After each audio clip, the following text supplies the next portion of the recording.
सरसेनापती माननीय बाळासाहेब ठाकरे यांच्या जयंतीच्या दिनानिमित्त उपस्थित आपल्या शिवसेनेचे जिल्हा प्रमुख आदरणीय रावसाहेब पाटील, उपजिल्हा प्रमुख आदरणीय किशोर बारावकर, कृषी उत्पन्न बाजार समितीचे सभापती आदरणीय गणेश बापू, नगरपालिकेचे नगराध्यक्ष संजयजी गोहिल, पंचायत समितीचे माजी सभापती आदरणीय राजू बापू, कृषी उत्पन्न बाजार समितीचे माजी संचालक आदरणीय वाघगुरुजी अनिल आबा, नसीरदादा, शहर प्रमुख बंडू चौधरी, प्रवीण भाऊ, रामशेठ केशवानी, उपनगराध्यक्ष शरद पाटे, सर्व सन्माननीय नगरसेवक, लोकप्रतिनिधी, पदाधिकारी, शिवसैनिक बांधवांनो आणि मित्रांनो,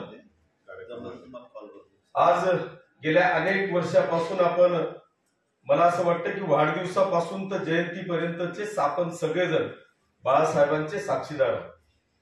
दरवर्षी आपण वाढदिवसापासून सुरुवात केली, आज जयंतीचा योग आपल्यावर सगळ्यांवर आहे.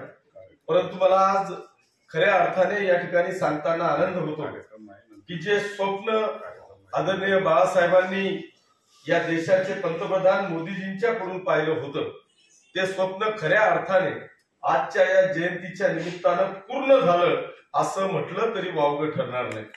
याचं कारण असं आहे, प्रवीण भाऊंनी दाखला दिला की निश्चितपणे जे काय त्या ठिकाणी मला वाटतं बाबरीचा जो ढाचा त्या ठिकाणी पडला, त्यावेळेस या देशातून कोणीही जबाबदारी स्वीकारायला तयार नव्हतं. परंतु अशा वेळेस माननीय हिंदू हृदय सम्राट बाळासाहेब ठाकरेंनी त्या दिवशी जाहीर केलं होतं की तो ढाचा जर का माझ्या शिवसैनिकांनी ढाचा तोडला असेल तर याचा मला सार्थ अभिमान आहे, असं सांगणारे करारी नेतृत्व आपल्या सगळ्यांचे पक्षप्रमुख होते, प्रमुख होते. आणि त्यांच्या नेतृत्वाखाली या राज्याला आणि देशाला एक कळवट शिवसैनिक मिळालेला आहे. तो काळ असा होता की बाळासाहेबांनी फक्त आवाज दिला की या राज्यातला आणि देशातला शिवसैनिक स्वतः मरायला सुद्धा तयार होता, अशी एक भूमिका किंवा असा एक कार्यकर्ता या संपूर्ण राज्यामध्ये आणि देशामध्ये निर्माण करण्याचं काम मला असं वाटतं की बाळासाहेबांनी केलं होतं. आणि म्हणून जे काही राजे छत्रपती शिवाजी महाराज यांची ज्या पद्धतीची रचना होती, यांच्याकडे ज्या पद्धतीचे या सर्व समावेशक सैनिक जसे राजे छत्रपती शिवाजी महाराजांकडे होते, त्याच पद्धतीची रणनीती किंवा त्याच पद्धतीची शिवसेना ही राज्यामध्ये आणि देशामध्ये उभं करण्याचं काम मला वाटतं बाळासाहेबांनी केलं. आणि त्यावेळेस खऱ्या अर्थाने बाळासाहेबांनी या आदरणीय आपल्या देशाचे पंतप्रधान मोदीजींकडे एक स्वप्न पाहिलं होतं की त्यांच्याकडून ही अशा अपेक्षा व्यक्त केली होती. आणि ते स्वप्न मला असं वाटतं की 500 वर्षानंतर आज पूर्ण झालेलं आहे. त्याचे आपण सगळेजण साक्षीदार झालो की काल संपूर्ण राज्यामध्ये आणि देशामध्ये दिवाळी साजरी होते की काय, असं चित्र आपल्याला पाहायला मिळत होतं.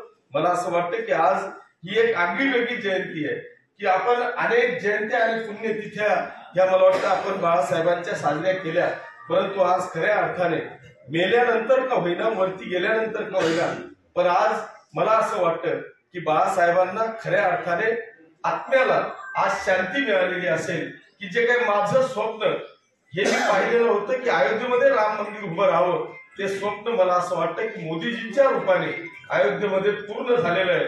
आज खऱ्या अर्थाने एक शांती बाळासाहेबांच्या आत्म्याला लाभलेली असेल असंच मला आजच्या या निमित्तानं सांगावंसं वाटतं. आणि म्हणून आपण स्वतः एक भाग्यवान आहोत की आपण बाळासाहेबांच्या विचारधारेला घेऊन या राज्यामध्ये किंवा आपल्या मतदारसंघामध्ये आपण काम करतो.